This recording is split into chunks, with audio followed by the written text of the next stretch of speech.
Buenas tardes, soy María del Rosario López Yáñez y estoy grabando esto el 22 de noviembre del 2025.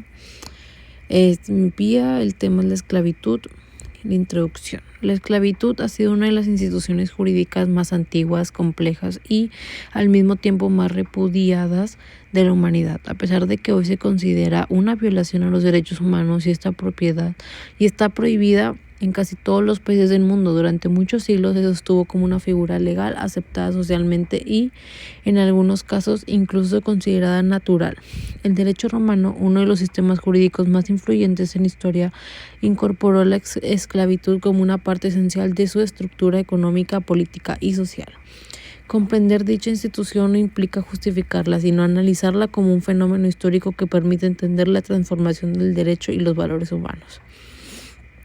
El presente ensayo tiene como objetivo analizar el concepto de la esclavitud en Roma, las causas por la que una persona podía ser reducida a esta condición, la forma en que el derecho justificaba su existencia y posteriormente contestarlo con el desarrollo histórico que llevó a su abolición, especialmente en México. Además, se abordará la importancia de figuras como Miguel Hidalgo y José María Morelos en la lucha por la libertad y la igualdad, así como la relevancia actual del reconocimiento a los derechos humanos frente a prácticas que, aunque no se llamen esclavitud, mantienen dinámicas de opresión.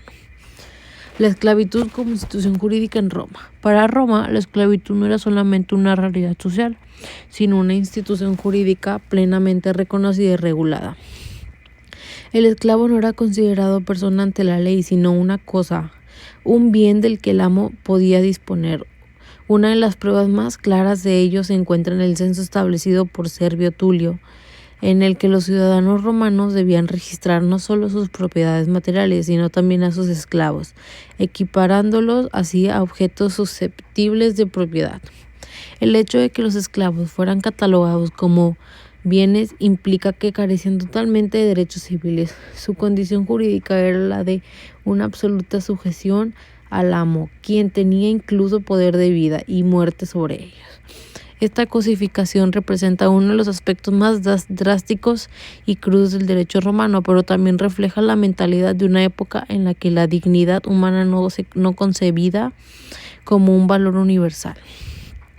La normalización de la esclavitud se sustentaba en diversas concepciones filosóficas, siendo una de las más influyentes la de Aristóteles, quien afirmaba que la esclavitud era natural y legítima, ya que existían personas que según él estaban destinadas por naturaleza a ser dominadas debido a su supuesta incapacidad para autogobernarse. Aunque esta idea no resuelta hoy, aberrante, fue fundamental para legitimar la existencia de la esclavitud en múltiples civilizaciones antiguas, incluida la Roma.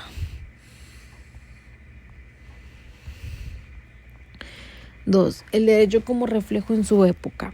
Uno de los principios más importantes del análisis histórico-jurídico es reconocer que el derecho no es estático. Las leyes se transforman con el tiempo, influenciadas por factores económicos, políticos, filosóficos y morales. Lo que hoy consideramos justo o humano en otro momento pudo haberlo sido y viceversa. Por ello, el derecho romano debe comprenderse dentro de su propio contexto, en el cual la esclavitud no solo era legal, sino esencial para la economía agrícola, el funcionamiento doméstico y la organización militar.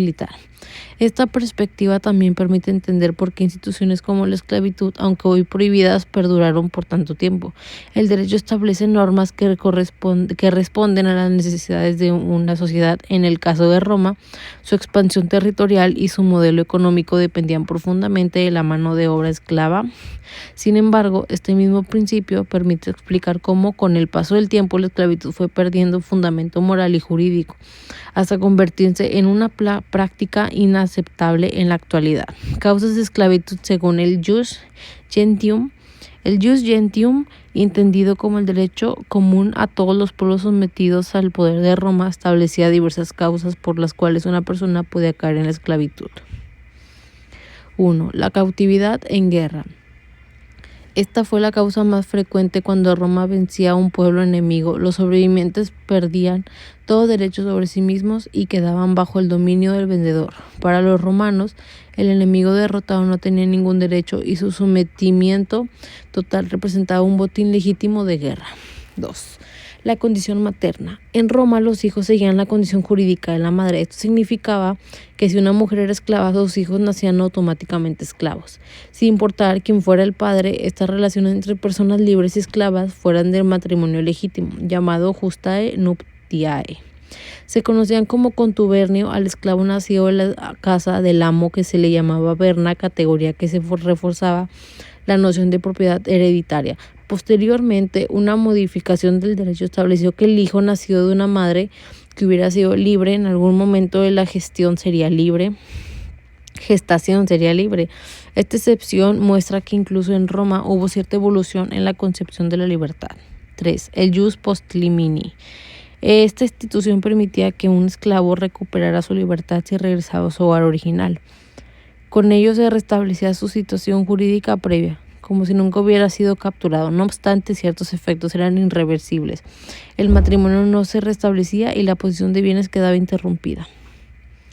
5. La esclavitud en la ley de las 16 tablas, creo. El derecho civil romano también establecía causas internas para reducir una persona a la esclavitud. Entre las principales se encontraban: 1. No inscribirse en el censo, lo cual implicaba perder estatus jurídico. 2. No participar en el servicio militar, grave falta en un pueblo de tradición guerrera. 3. No pagar una deuda, lo cual permitía que el acreedor vendiera o incluso matara al deudor. 4. Cometer robo o flagrancia, cuya pena podía ser la muerte. Estas causas reflejan una sociedad estrictamente disciplinada en la cual la responsabilidad y el orden eran valores fundamentales para los romanos. Fallar en el cumplimiento de una obligación podía tener consecuencias extremas. Causas de esclavitud en la época del Imperio. Con el paso del tiempo surgieron nuevas formas de caer en esclavitud. 1. Condenas penales severas, como trabajos forzados, ser lanzado a las fieras o convertirse en gladiador. A estos condenados se les llamaba servi poenae. 2. Relaciones sexuales entre una mujer libre y un esclavo ajeno sin consentimiento del amo. 3. Ingratitud del liberto, quien podía perder su libertad. 4. Fingir ser esclavo para obtener ganancias ilícitas tratando de recuperar su libertad después. Además, existieron los llamados esclavos de lujo, empleados en funciones recreativas, artísticas o exóticas, tales como recitar versos, servir como bufones o exhibirse como características físicas inusuales. Esta categoría evidencia la profunda deshumanización que existía en la sociedad romana. La abolición de la esclavitud en México. Contrario a lo que sucedía en la antigüedad, en México la esclavitud comenzó a ser combatida desde los inicios del movimiento insurgente. La Constitución actual, en el artículo 2, no solo prohíbe la esclavitud, sino garantiza la libertad de cualquier persona esclava entre el territorio nacional.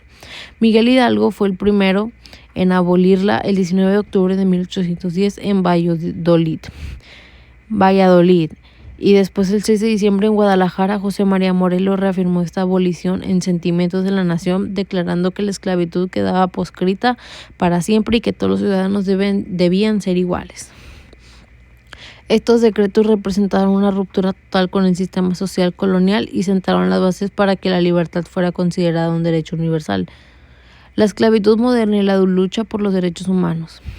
Aunque la esclavitud legal ya no existe, persisten nuevas formas de esclavitud moderna. Trata de personas, explotación laboral, trabajo infantil, servidumbre doméstica y coacción económica. Por ello, organismos como la ONU y la CNDH continúan luchando para garantizar los derechos humanos. Lo que hoy se combate no es nuevo.